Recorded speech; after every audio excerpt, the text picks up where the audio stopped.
أعوذ بالله من الشيطان الرجيم. بسم الله الرحمن الرحيم. امام نسائی رحمہ اللہ نے سنن نسائی کی کتاب الجنائز میں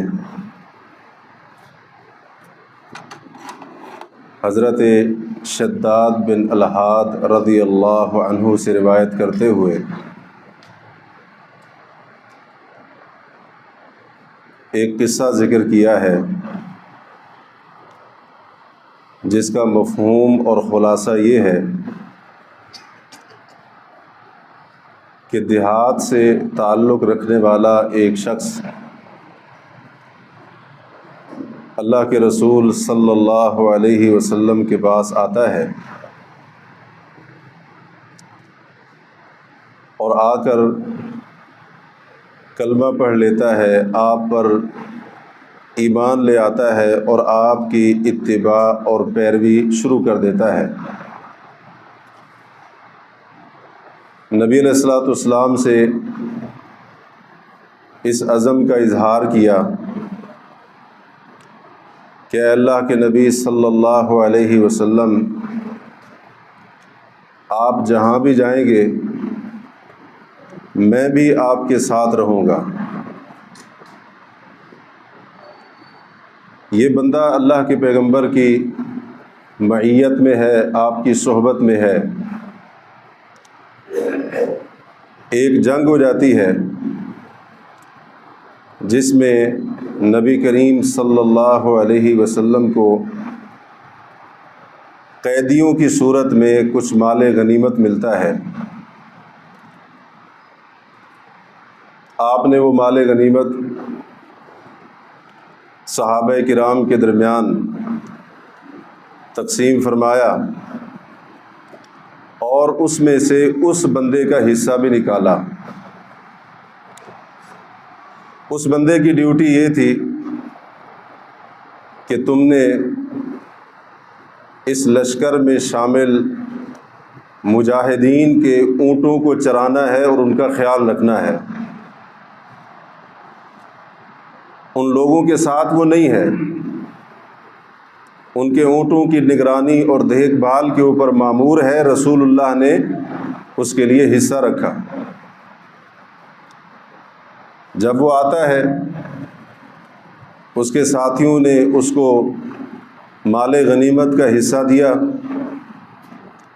کہنے لگا یہ کیا ہے؟ کہا رسول کریم صلی اللہ علیہ وسلم نے آپ کے لیے خود یہ حصہ رکھا ہے، آپ کا حصہ ہے، آپ اس کو لے لیں۔ مال غنیمت میں سے ملا ہوا حصہ لے کر نبی علیہ الصلوۃ والسلام کے پاس آیا، کہا اللہ کے نبی یہ کیا ہے؟ آپ نے فرمایا مال غنیمت میں سے تیرا حصہ ہے جو میں نے خود تیرے لیے نکالا تھا۔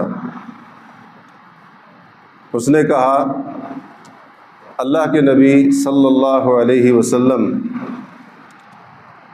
میں نے آپ کی پیروی اس لیے نہیں کی کہ مجھے مال غنیمت میں سے کچھ چاہیے تھا، دنیا کے مال کی مجھے کوئی طلب تھی، اس کے حصول کا میں خواہش مند تھا۔ آپ کے ہاتھ پر بیعت اس لیے نہیں کی، میں تو آپ کے ساتھ اس لیے چلا، آپ کی اتباع اس لیے کی ہے کہ مجھے یہاں پر تیر لگے، اور راوی کہتے ہیں اس نے اپنی گردن حلق کی طرف اشارہ کر کے کہا وَلَكِنِّي اتَّبَعْتُكَ أَنْ أُرْمَى بِسَهْمٍ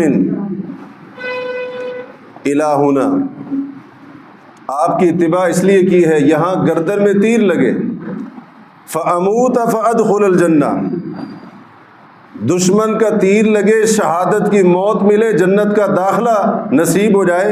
میں نے آپ کی پیروی اس لیے کی ہے، دنیا کے مال کے لیے نہیں کی ہے۔ کچھ ہی وقت گزرا، مسلمانوں کا کفار کے ساتھ مقابلہ ہوتا ہے، میدان سجتا ہے۔ دوسرے صحابہ کرام کے ساتھ یہ اللہ کا بندہ بھی میدان قتال کے اندر اترا، ڈٹ کر لڑائی کی۔ دشمن کا تیر اسی جگہ لگا جس جگہ اشارہ کر کے کہا تھا کہ یہاں پر تیر لگے، شہادت کی موت ملے، اللہ جنت دے دے۔ صحابہ کرام اٹھا کر لے آئے۔ نبی علیہ الصلوۃ والسلام نے دیکھا، پوچھا وہی ہے؟ کہا اللہ کے نبی وہی ہے۔ آپ نے فرمایا صدق اللہ فصدق، اس نے اللہ سے سچ کہا، اللہ نے بھی اس کی بات کو سچ کر دیا۔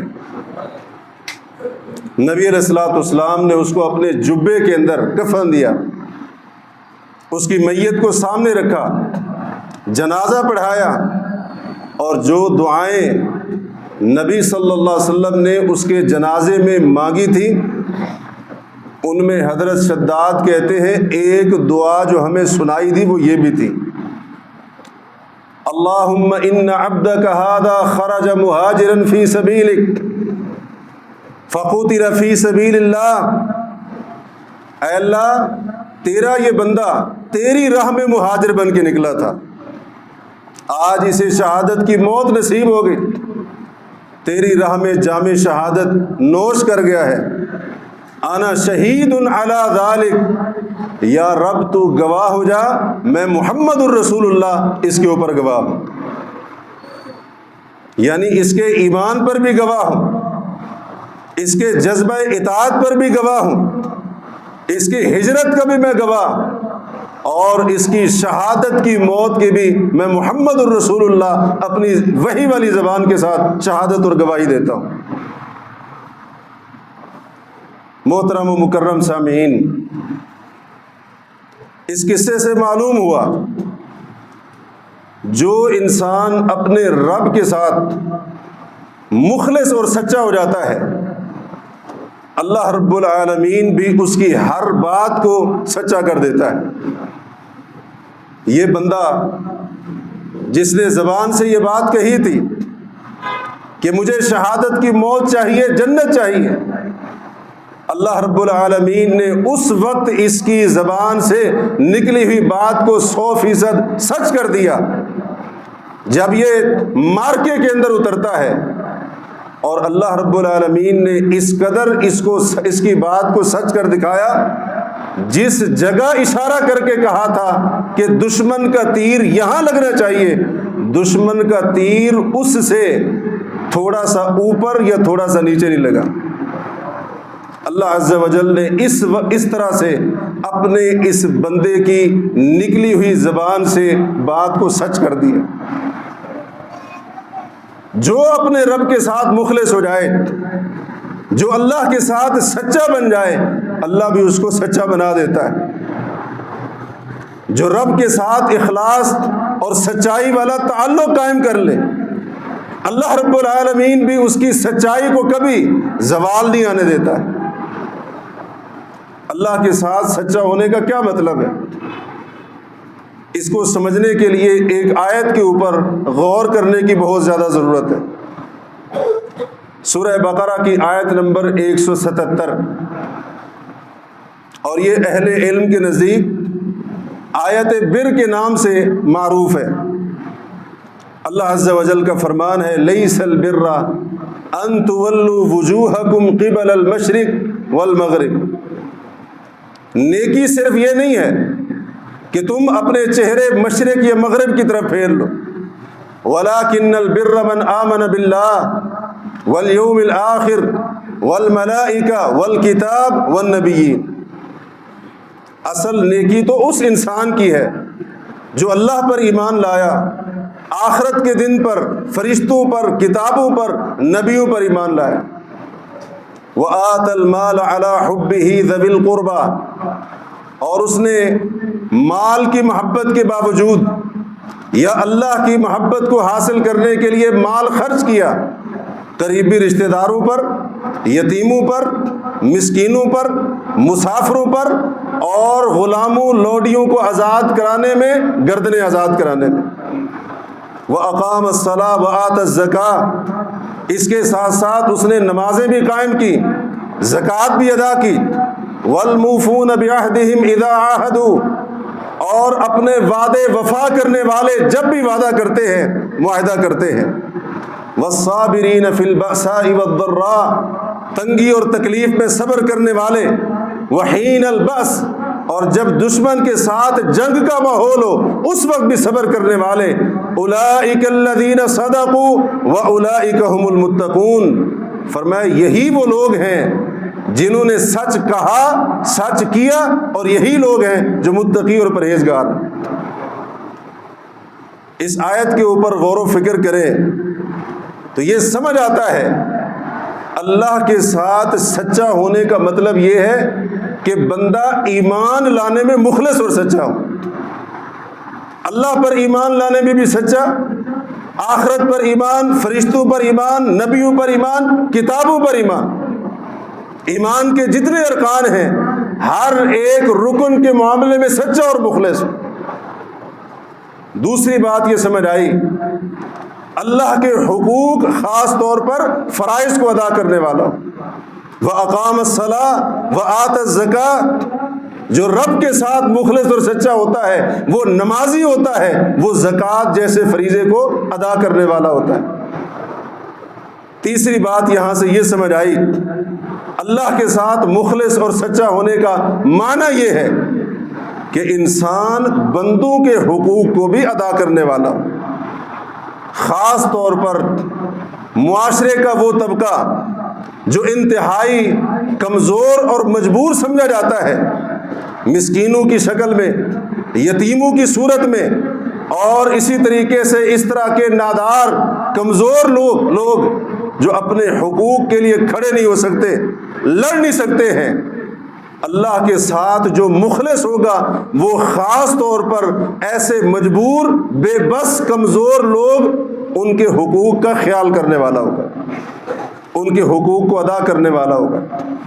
اس آیت سے چوتھی بات یہ سمجھ آئی کہ جو انسان اللہ کے ساتھ مخلص ہوگا وہ اس طرح سے مخلص ہوگا کہ اس کے اندر ایفائے عہد اور صبر جیسے اعلیٰ اخلاق کے نمونے پائے جائیں گے۔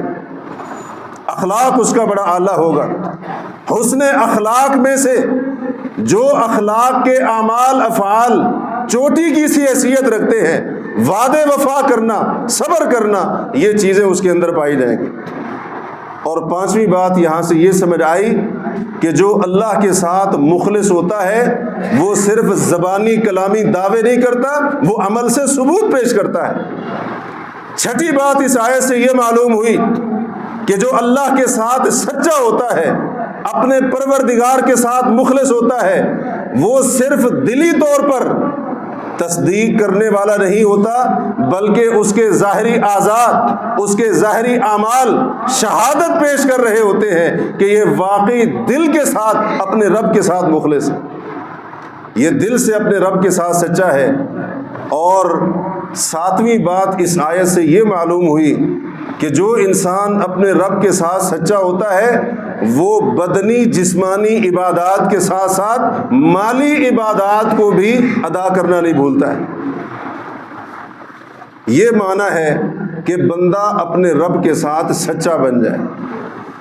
اگر میں اور آپ اپنے رب کے ساتھ مخلص بننا چاہتے ہیں، اگر میں اور آپ یہ چاہتے ہیں ہم بھی اللہ کے ساتھ سچے بن جائیں، اپنے خالق مالک رب رازق مدبر کے ہم وفادار بن جائیں، تو اس کے لیے مجھے اور آپ کو کچھ کام کرنے پڑیں گے۔ سب سے پہلا کام، ہم جو بھی نیکی عبادت کا کام کریں وہ خالصتاً اللہ کی رضا کے لیے کریں۔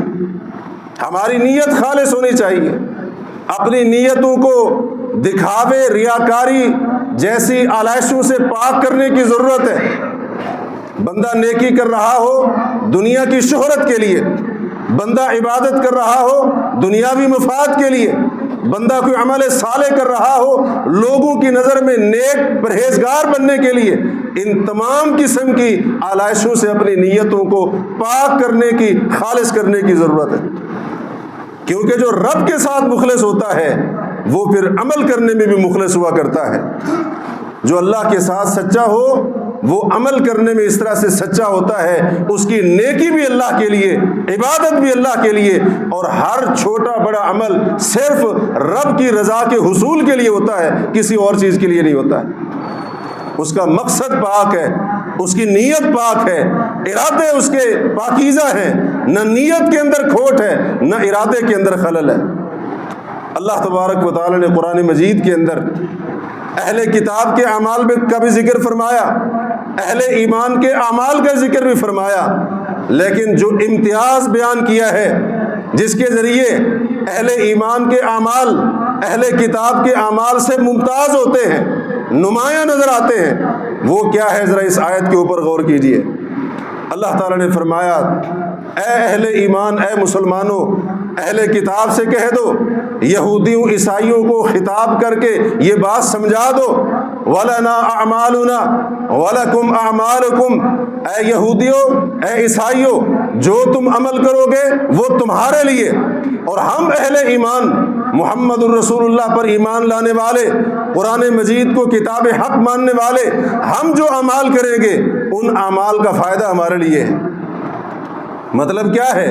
اعمال تم بھی کرتے ہو، اعمال ہم بھی کرتے ہیں، لیکن فرق کیسے پہچانا جائے گا؟ امتیاز کیسے ہوگا؟ کیسے پتہ چلے گا کس کا عمل مقبول ہے کس کا عمل مردود ہے؟ فرمایا ہمارے اور تمہارے عمل کرنے میں فرق یہ ہے، وَنَحْنُ لَهُ مُخْلِصُونَ، ہم جو بھی عمل کرتے ہیں اس رب کے لیے مخلص ہو کر کرتے ہیں۔ ہماری نیکی کی پہچان یہ ہے، ہماری عبادت کا تعارف ہی یہ ہے۔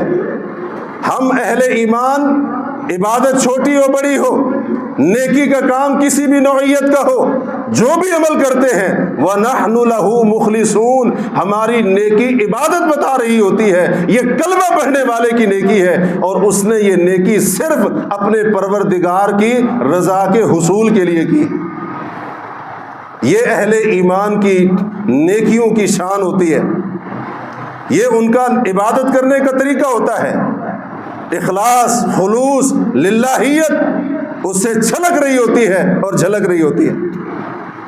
دوسرا کام، اگر ہم چاہتے ہیں اللہ کے سچے اور مخلص بندے بن جائیں تو ہمیں دوسرا کام یہ کرنا ہوگا کہ کم از کم فرائض کی پابندی کرنی ہوگی، اور جو بڑے بڑے گناہ ہیں، حرام کام ہیں، محرمات ہیں، ان کے ارتکاب سے اپنے آپ کو بچانا ہوگا۔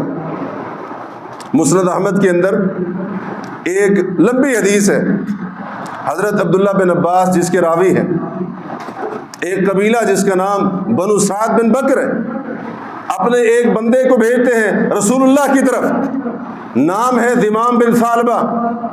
ذمام بن ثعلبہ رسول اللہ کے پاس آئے، بہت سارے سوال کیے، عقیدہ توحید کے بارے میں، بتوں کی عبادت کے بارے میں، شرک کے بارے میں، اہل جاہلیت کے آباء و اجداد جس طرح سے بتوں سے نفع نقصان کی امیدیں رکھتے تھے، یہ سارے کے سارے عقیدے ایمان کے بارے میں سوال کیے۔ اس کے بعد نبی علیہ الصلوۃ والسلام سے فرائض کے بارے میں پوچھا، نمازیں کتنی فرض ہیں، زکوٰۃ کے بارے میں پوچھا، روزوں کے بارے میں پوچھا، حج کے بارے میں پوچھا۔ رسول کریم علیہ الصلوۃ والسلام نے فرائض بتائے۔ یہ بندہ ساری باتیں سننے کے بعد کہتا ہے، اے محمد کریم علیہ الصلوۃ والسلام، میں شہادت دیتا ہوں اللہ کے سوا کوئی سچا معبود نہیں، اس بات کی بھی گواہی دیتا ہوں آپ اللہ کے بندے اور رسول ہیں۔ بندہ اپنے ایمان کا اظہار کرتا ہے، اللہ کی وحدانیت، رسول اللہ کی رسالت کی شہادت پیش کرتا ہے، اور جاتے ہوئے یہ بھی کہتا ہے، اے اللہ کے نبی صلی اللہ علیہ وسلم، وَسَأُؤَدِّي هَذِهِ الْفَرَائِض، یہ جو فرض عبادات آپ نے مجھے بتائی ہیں میں ان کو ادا کروں گا، پابندی کروں گا، وَأَجْتَنِبُ مِمَّا نَهَيْتَنِي عَنْهُ، اور جن چیزوں سے آپ نے مجھے روکا ہے، منع کیا ہے، میں ان کے قریب نہیں جاؤں گا، ان سے بچوں گا۔ یہ عزم کر کے جب جانے لگا، نبی علیہ الصلوۃ والسلام نے فرمایا، ان یصدق ذو العقیستین یدخل الجنہ، اگر یہ دو بالوں کی لمبی چوٹیوں والا اپنی بات میں سچا ہے جنت میں داخل ہو جائے۔ اس نے جو بات کہی ہے فرائض کو ادا کروں گا، آپ نے جس چیز سے منع کیا اس سے اجتناب کروں گا، اگر اپنے اس قول کے اندر سچا ہے، اپنی اس بات کی عمل کر کے تصدیق کرے گا، میں محمد الرسول اللہ ضمانت دیتا ہوں یہ جنت میں داخل ہوگا۔ صحیح مسلم کے اندر حضرت جابر کی روایت فرماتے ہیں نعمان بن کوقل آئے، اللہ کے نبی علیہ الصلوۃ والسلام ارائیت مجھے بتائیے ان صلیت الصلوات صلاۃ المکتوبہ، اگر فرض نمازیں پڑھتا رہوں، اور دوسری روایت میں ہے وصمت رمضان، رمضان کے روزے رکھتا رہوں، وحرمت الحرام وحللت الحلال، حرام کو حرام سمجھوں اس سے بچتا رہوں، حلال کو حلال جانوں اور حلال کے اوپر عمل کرتا رہوں، ادخل الجنہ، کیا جنت میں جانے کی امید ہے؟ رسول اللہ نے فرمایا ہاں، اگر تو فرائض کو ادا کرے گا، حرام سے بچے گا، حلال کی پابندی کرے گا، اللہ تجھے جنت کا داخلہ عطا فرمائے گا۔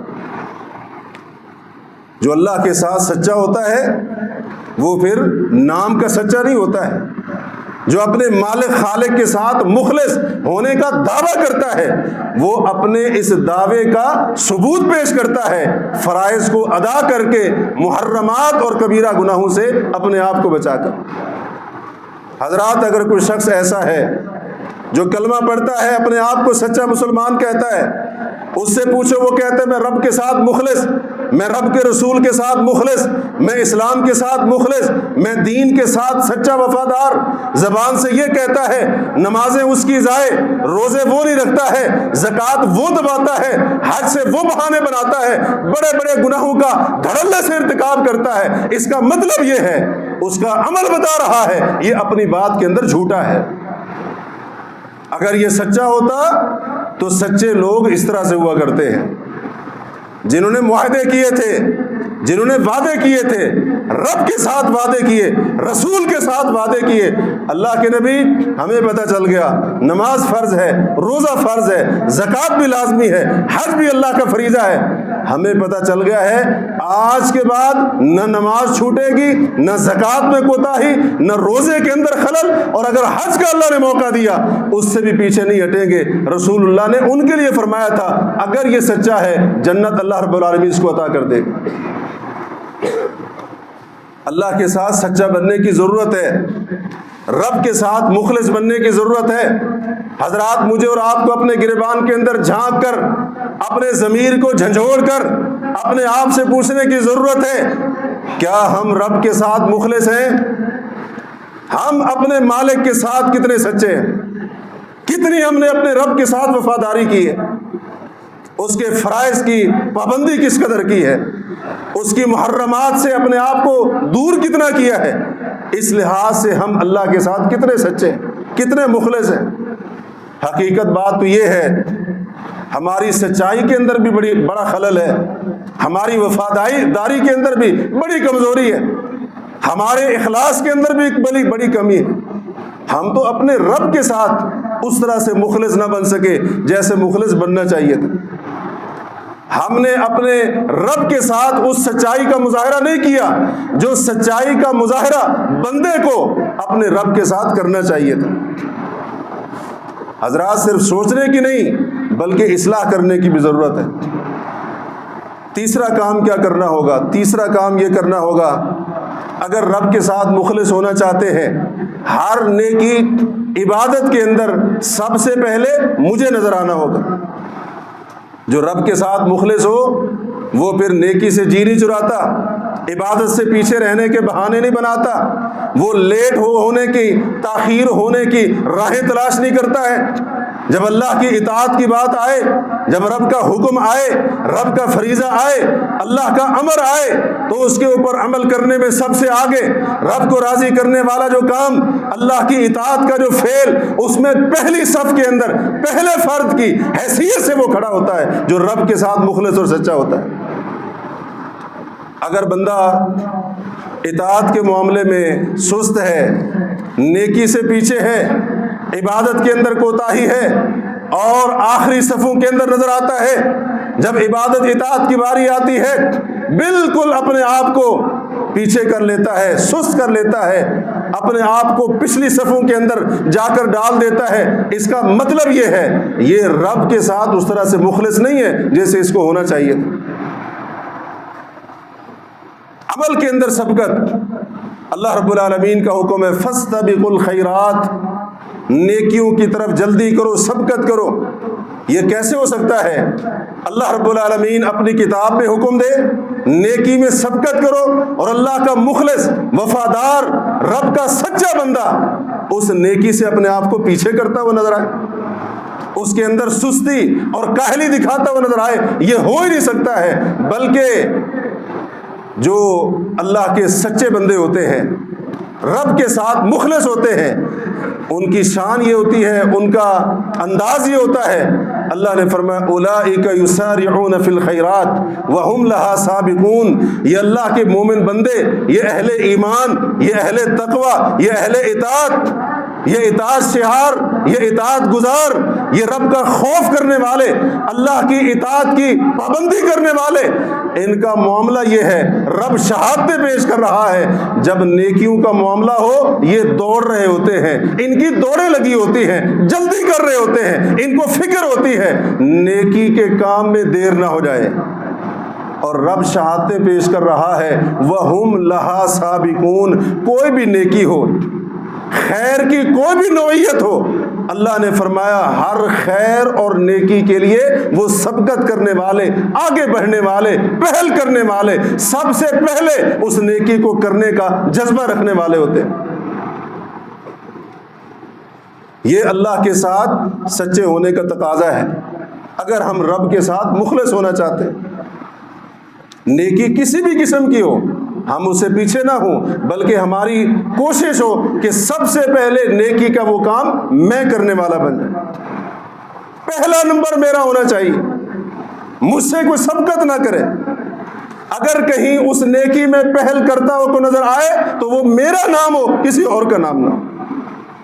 اللہ کے ساتھ وفاداری کا معنی یہ ہے، اللہ کے ساتھ مخلص ہو جانے کا مطلب یہ ہے۔ اور چوتھا کام یہ کرنا ہوگا، اگر ہم اللہ کے ساتھ مخلص بننا چاہتے ہیں تو پھر آخرت کی کامیابی کے حصول میں بھی ہم سچے بن جائیں۔ جو اپنے رب کے ساتھ سچا ہوتا ہے وہ پھر دنیا میں دل نہیں لگاتا۔ جو رب کے ساتھ مخلص ہوتا ہے اس کی نظر دنیا اس کے اسباب مال و متاع پر نہیں ہوتی۔ جو رب کا وفادار ہوتا ہے، اللہ کے ساتھ مخلص ہوتا ہے، اس کی نظر آخرت پر ہوتی ہے، کیونکہ اللہ تبارک و تعالیٰ نے خود فرمایا قرآن کے اندر واللہ یرید الآخرہ، اللہ آخرت چاہتا ہے۔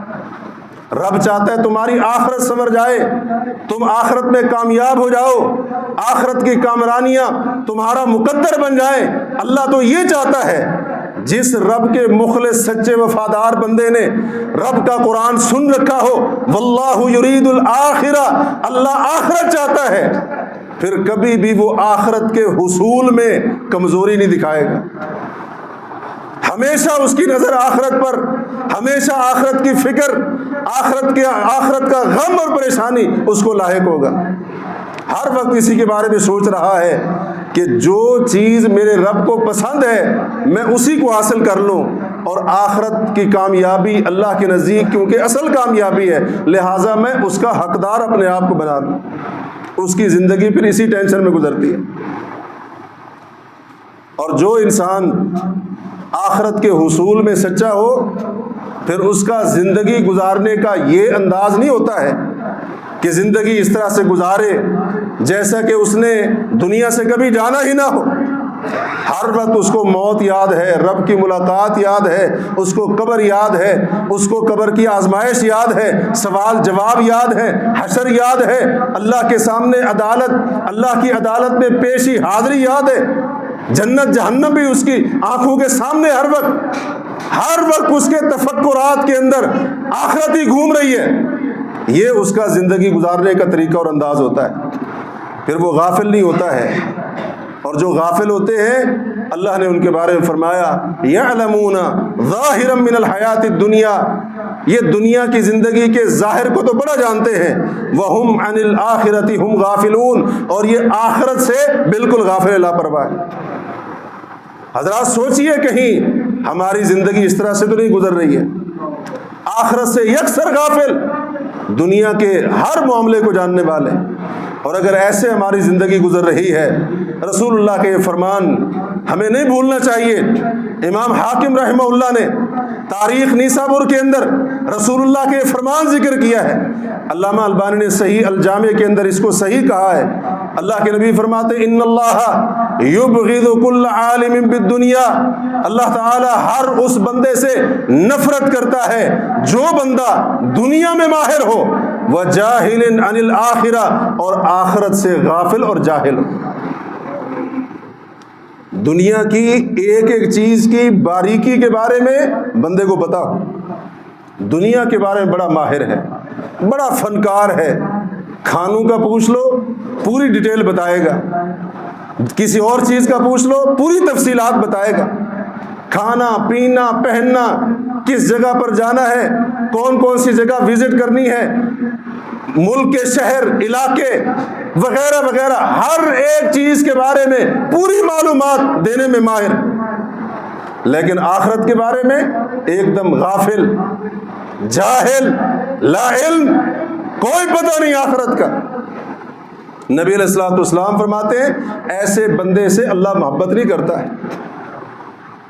جو رب کے ساتھ مخلص ہو وہ آخرت سے غافل ہو، دنیا میں ماہر ہو، یہ نہیں ہو سکتا ہے. اب اس کا یہ مطلب نہیں کہ انسان دنیاوی معاملات میں مہارت حاصل نہ کرے یا دنیاوی صلاحیتوں سے بالکل پیچھے ہٹ جائے. بات کرنے کے مقصد ہرگز نہیں ہے. اگر دنیاوی مہارتیں ہوں، دنیاوی صلاحیتیں ہوں، تو اس کا مطلب یہ نہ ہو کہ یہ دنیاوی مہارتیں صلاحیتیں انسان پر ایسی غالب آ جائیں آخرت یکسر بھول جائے. یہ ہرگز نہیں ہونا چاہیے. جو اللہ کے ساتھ مخلص ہوتے ہیں وہ پھر اخروی کامیابی کو پانے کے لیے دنیاوی مفادات آڑے نہیں آنے دیتے، رکاوٹ نہیں بننے دیتے. جن کی نظر صرف دنیا پر ہو وہ دنیاوی مفاد دیکھیں گے، وہ کہیں گے آخرت میں اللہ رحم کرے گا، آخرت دیکھی جائے گی. جو رب کے ساتھ مخلص ہوتے ہیں وہ اپنی آخرت کے بارے میں اس قدر محتاط ہوتے ہیں، اپنی آخرت کو سنوارنے کے لیے، اخروی نقصان سے بچنے کے لیے، اخروی کامیابی کو پانے کے لیے، فوز عظیم کے حصول کے لیے دنیا کے بڑے سے بڑے مفادات قربان کر دیا کرتے ہیں. اور یہ ان کے رب کے ساتھ مخلص ہونے کی بڑی زبردست دلیل ہوا کرتی ہے. اور جو انسان آخرت کی پرواہ نہ کرتے ہوئے، اپنی آخرت کی کامیابی کی پرواہ نہ کرتے ہوئے آخرت کے نقصان کو برداشت کر لے لیکن دنیاوی خسارہ اس کے نزدیک ناقابل برداشت ہو، اس کا مطلب یہ ہے یہ انسان اپنے رب کے ساتھ سچا نہیں ہے. ایک چھوٹا سا قصہ، اس کے اوپر غور کرنے کی ضرورت ہے. مسند احمد کے اندر یہ قصہ مذکور ہے. نبی علیہ الصلوۃ والسلام کے پاس ایک بندہ آتا ہے، اللہ کے نبی میرا ایک باغ ہے، اس کی دیوار سیدھی کرنا چاہتا ہوں. دیوار سیدھی کرنے کی راہ میں دوسرے بندے کا کھجور کا ایک درخت رکاوٹ بن رہا ہے. آپ سے گزارش ہے آپ اس بندے کو حکم دے دیجئے وہ ایک درخت اکیلا کھجور کا درخت مجھے دے دے تاکہ میری دیوار سیدھی ہو جائے، دیوار ٹیڑھی نہ رہے. نبی علیہ الصلوۃ والسلام نے بلایا اور کہا کہ اے فلاں، ایک کھجور کا درخت یہ اس بندے کو دے دو، بدلے میں اللہ رب العالمین جنت میں تمہیں ایک کھجور کا درخت دے گا. کتنی بڑی پیشکش ہے، بہت بڑی آفر ہے. زمین کے اوپر کھجور کا ایک درخت کتنا عرصہ رہے گا کوئی پتہ نہیں، پھل دے گا نہیں دے گا کچھ معلوم نہیں، فائدہ اس سے ملے گا نہیں ملے گا کوئی خبر نہیں. بدلے میں کیا مل رہا ہے؟ جنت کے اندر کھجور کا ایک درخت. اگر نبی علیہ الصلوۃ والسلام یہ فرما رہے ہیں کہ جنت میں کھجور کا درخت ملے گا تو اس کا یہ مطلب تو نہیں ہے کہ وہ بندہ جنت سے باہر کھڑا رہے گا. جنت کی نعمت اسی کو ملے گی جو جنت میں داخل ہوگا. جنت کا داخلہ بھی دوسرے لفظوں میں مل رہا ہے اور جنت کا درخت بھی مل رہا ہے. لیکن اس بندے نے دینے سے انکار کر دیا. حضرت ابو الدحداء نام کے ایک صحابی رضی اللہ عنہ، باتیں کرنا بڑا آسان ہے، دعوے کرنے نہایت ہی سہل ہوتا ہے، رب کے ساتھ وفا کر کے دکھانا عملی طور پر مخلص بن کر دکھانا، یہ اصل کام ہوتا ہے جو کرنے کا کام ہوتا ہے۔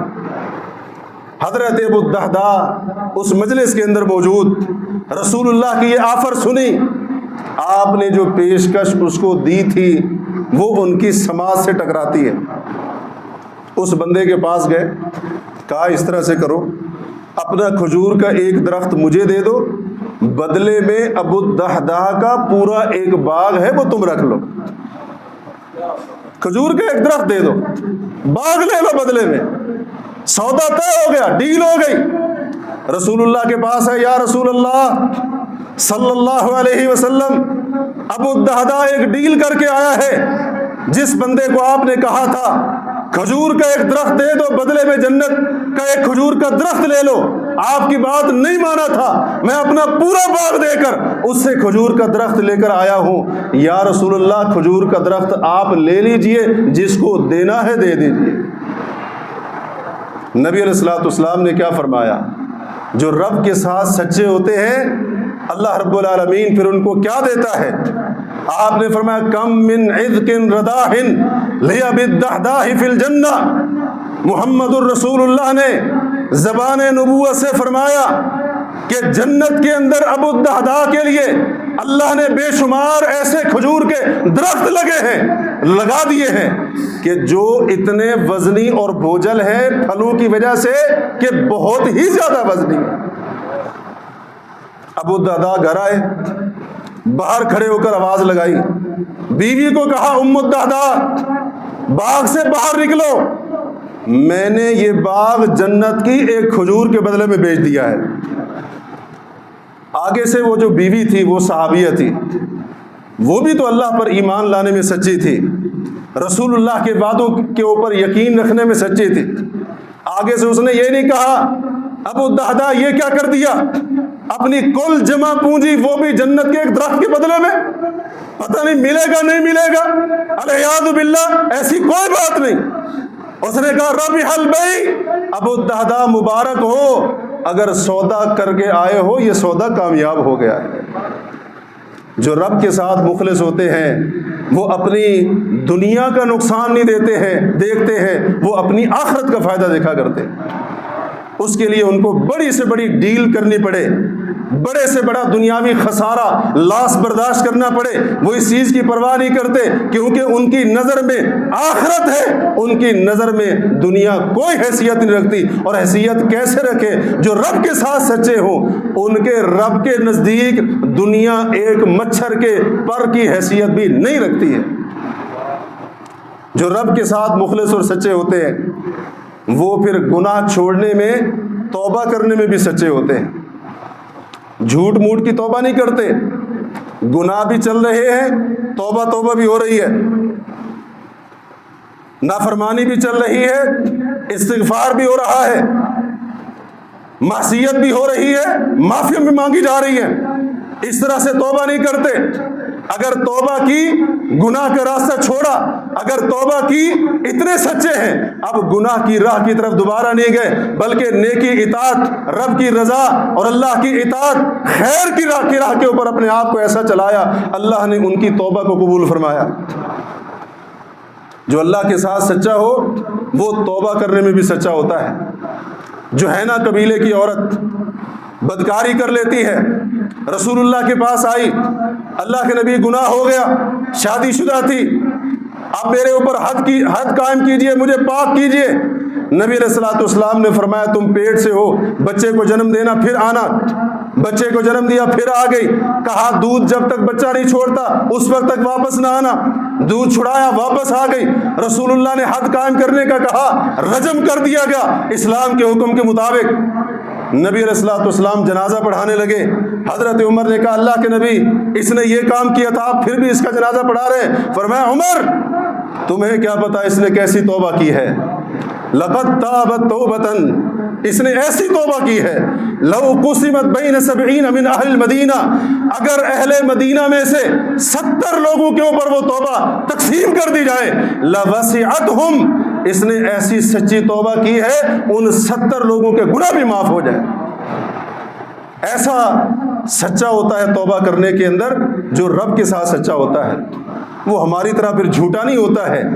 اللہ سے وعدے ہوں یا اللہ آئندہ یہ گناہ نہیں ہوگا, یا اللہ میں عہد کرتا ہوں اس برائی کے قریب نہیں جاؤں گا, پھر اس کو تھوڑا سا موقع ملا پھر وہی گناہ کر رہا ہے, پھر اسی معصیت کا ارتکاب کر رہا ہے. ہماری طرح توبہ کرنے کے اندر جھوٹا نہیں ہوتا ہے.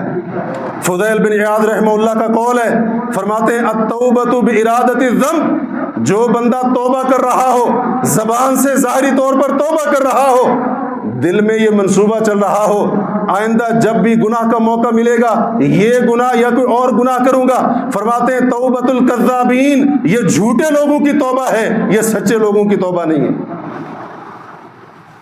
توبہ کے اندر بھی مخلص سچے, یا ایھا الذین آمنوا توبوا الی اللہ توبۃ نصوحا, ایمان والو اللہ کی طرف لوٹو, توبہ کرو, اور توبہ تمہاری خالص ہونی چاہیے, سچی ہونی چاہیے. جب بندہ اللہ کے ساتھ مخلص ہو جائے, سچا ہو جائے, حضرات پھر اللہ تعالیٰ اس کو انعام کیا دیتا ہے. اگر بندہ رب کے ساتھ سچا ہے, کسی غیر اختیاری عذر رکاوٹ کی وجہ سے اگر عمل نہ بھی کر سکے, عملی طور پر نیکی عبادت نہ بھی کر سکے, اللہ کو اس کے دل کی سچائی کا پتہ ہے, رب اس کے ارادے, اس کی نیت, اس کے سچے مقصد کو جانتا ہے, رب اس کے سچے اور مخلصانہ جذبے کو جانتا ہے. اللہ رب العالمین عمل نہ کر سکنے کے باوجود بھی اس کو عمل کا پورا ثواب دے دیتا ہے. جو رب کے ساتھ مخلص ہوتے ہیں اللہ ان کی کسی نیکی کو ظاہر ہی جانے دیتا ہے. جو رب کے ساتھ سچے ہوتے ہیں اللہ ان کی ہر نیکی کے اوپر ان کو اجر عطا کرتا ہے.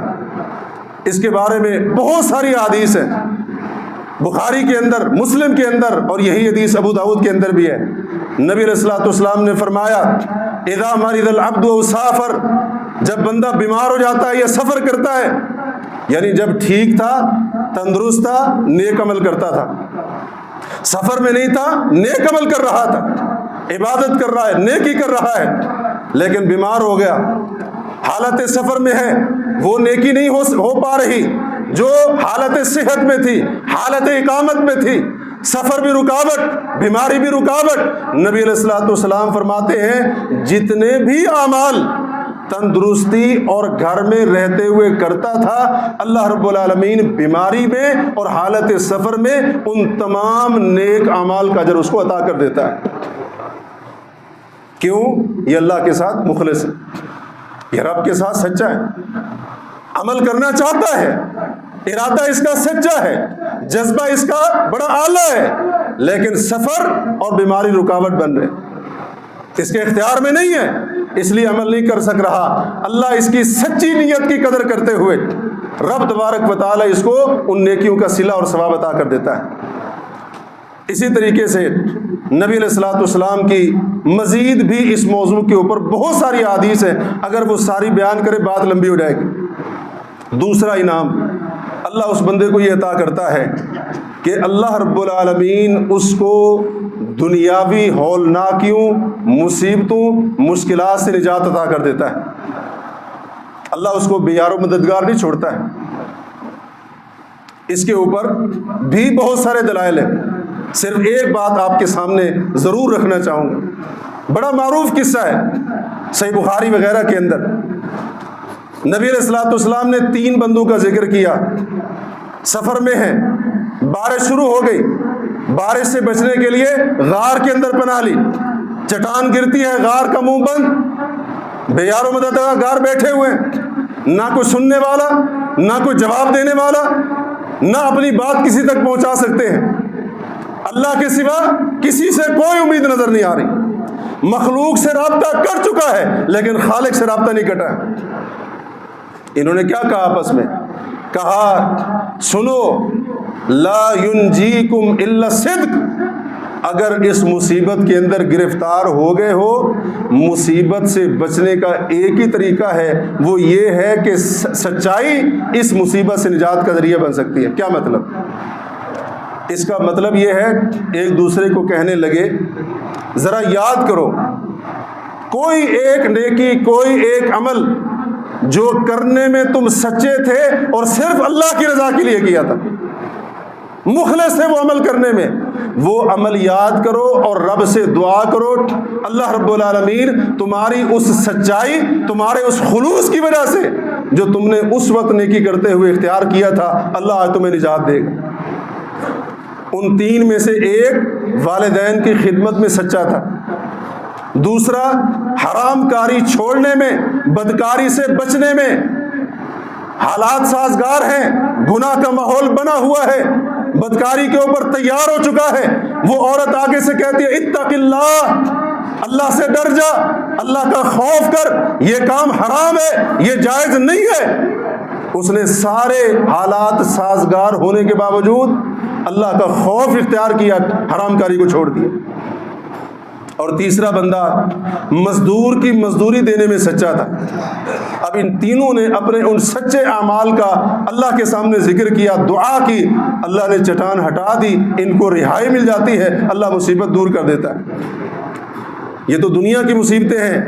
جو اللہ کے ساتھ مخلص وفادار ہوں، سچے ہوں، اللہ رب العالمین آخرت کی ہولناکیوں سے، حشر کی سختیوں سے، محشر کی گرمی اور شدت سے، اللہ رب العالمین جہنم، اس کے عذاب، اس کی آگ، اس کی تپش، اس کی لو سے اللہ ان کو ایسا محفوظ رکھے گا۔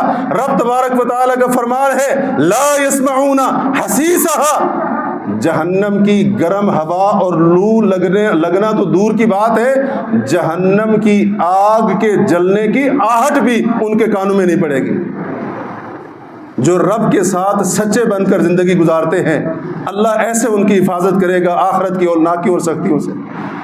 سورہ مائدہ کے آخر میں اللہ تعالیٰ نے فرمایا قال اللہ ھذا یوم ینفع الصادقین صدقہم، قیامت کا دن ہوگا، اللہ کی عدالت لگی ہے، کل کائنات جمع ہے، حساب لیا جا رہا ہے، وہاں پر رب العالمین کی طرف سے اعلان ہوگا ھذا یوم ینفع الصادقین صدقہم، آج کا دن وہ دن ہے، آج سچوں کو ان کی سچائی فائدہ دے گی۔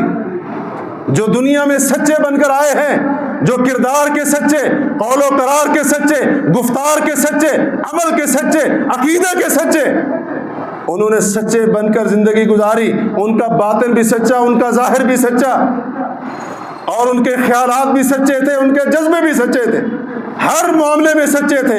ھذا یوم ینفع الصادقین صدقہم، آج ان سچے لوگوں کو ان کی سچائی فائدہ دے گی۔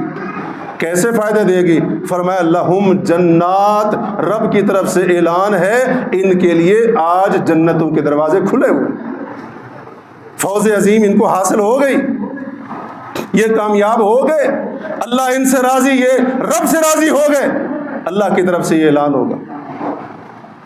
یہاں پر حضرت ابن عباس کی وہ تفسیر ضرور ذکر کرنا چاہوں گا جو انہوں نے اس آیت کے تحت کی ہے۔ وہ کہتے ہیں یہاں پر سچوں سے مراد موحدین ہیں۔ اللہ کے فرمان کا مطلب یہ ہے قیامت کے دن موحدین کو ان کی توحید فائدہ دے گی۔ حضرات، جو اپنے رب کے ساتھ سچا ہوتا ہے، رب کے ساتھ، پروردگار کے ساتھ، مالک خالق کے ساتھ سچا ہوتا ہے، وہ اپنا ماتھا، اپنی پیشانی غیروں کے آگے نہیں رگڑتا ہے، وہ اس گردن کو مخلوق کے سامنے نہیں جھکاتا ہے، اس کے عبادت کے کام صرف اللہ کے لیے ہوتے ہیں، مخلوق کے لیے نہیں ہوتے۔ وہ اپنی حاجتیں، ضرورتیں پوری کروانے کے لیے درباروں، مزاروں، قبروں کا رخ نہیں کرتا ہے، اس کو کچھ مانگنا پڑتا ہے، وہ ہاتھ جھولیاں رب کے سامنے پھیلاتا ہے، اس کی امید بھی رب العالمین پر، یقین بھی رب پر، توکل، بھروسہ نہ مزار پر نہ صاحب مزار پر، بلکہ رب العالمین کے اوپر، خالق کائنات کے اوپر اس کی امید بھی ہوتی ہے، یقین بھی ہوتی ہے، اس کو پتہ ہوتا ہے اگر شفا ملے گی رب کی طرف سے ملے گی، اولاد دے گا رب دے گا، بیٹا بھی اسی کی طرف سے، بیٹا بھی اسی کی طرف سے، نہ کوئی لال دینے والا ہے، نہ کوئی بیٹیاں دینے والا ہے، نہ کوئی پتر دینے والا ہے، نہ کوئی اولاد دینے والا ہے، صرف وہی ہے جو اولاد دے گا۔ یہ اس کا عقیدہ تھا، توحید میں سچا، ایمان میں سچا، عقیدے کے اندر پکا ہے۔ ھذا یوم ینفع الصادقین صدقہم، اللہ کی طرف سے اعلان ہوگا جو اس طرح سے ہمارے ساتھ سچا بن کر آیا ہے، ہم بھی اس کے لیے اپنی جنت کے دروازے کھول رہے ہیں۔ حضرات، جو اللہ کے ساتھ سچا ہوتا ہے وہ رب کو چھوڑ کر کسی اور کو مشکل کشا نہیں بناتا ہے، وہ حاجت روا صرف اللہ کو سمجھتا ہے، وہ بیماریوں سے شفا دینے والا رب العالمین کو سمجھتا ہے، وہ دعاؤں کو قبول کرنے والا نہ کسی نبی کو سمجھتا ہے نہ کسی فرشتے کو سمجھتا ہے، وہ امیدیں اپنی وابستہ عرش کے مالک سے رکھتا ہے، کسی مخلوق سے نہیں رکھتا ہے۔ وہ شفا کی غرض سے جناب نہ وہ جانوروں کو چھونا باعث شفا سمجھتا ہے، نہ پتھروں کے اوپر اس کا یقین ہے، اور نہ ہی کڑے چھلے دھاگے کوڈیاں گھونگے مہرے تعویذ گنڈے ان کے اوپر اس کا یقین ہوتا ہے۔ جو رب کے ساتھ سچا ہوتا ہے وہ جادو کرنے کرانے کے اوپر بھی کوئی ایمان نہیں رکھتا ہے۔ جو رب کے ساتھ سچا ہوتا ہے نہ جادوگر کی بات پر اس کو یقین، نہ کاہن نجومی کی بات کے اوپر اس کو یقین، کیونکہ وہ سچے رب کی بات کے اوپر یقین کرنے والا ہے۔ حضرات اس طرح سے بھی سچا بننے کی ضرورت ہے۔ سچا عقیدہ، کھرا ایمان، خالص توحید، ھذا یوم ینفع الصادقین صدقہم۔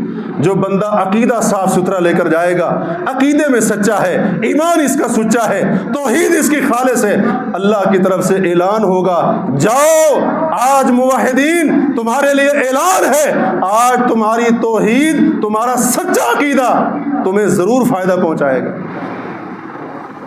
اس لحاظ سے بھی اللہ کے ساتھ مخلص ہونے کی، سچا ہونے کی بہت زیادہ ضرورت ہے۔ اللہ سے دعا ہے اللہ رب العالمین ہمیں اپنے ساتھ مخلص اور سچا بننے کی توفیق عطا فرمائے۔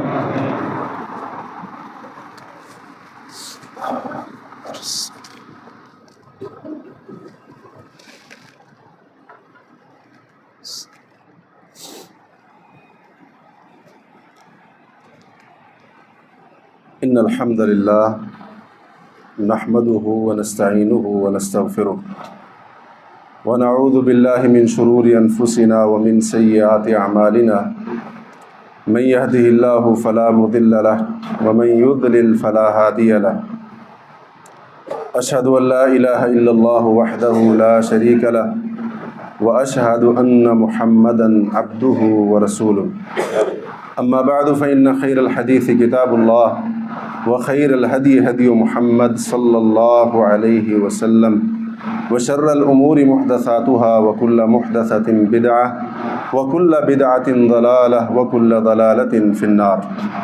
اللہم صلی علی محمد وعلی آل محمد کما صلیت علی ابراہیم وعلی آل ابراہیم انک حمید مجید۔ اللہم بارک علی محمد وعلی آل محمد کما بارکت علی ابراہیم وعلی آل ابراہیم انک حمید مجید۔ سبحان ربک رب العزت عما یصفون وسلام علی المرسلین والحمد للہ رب العالمین۔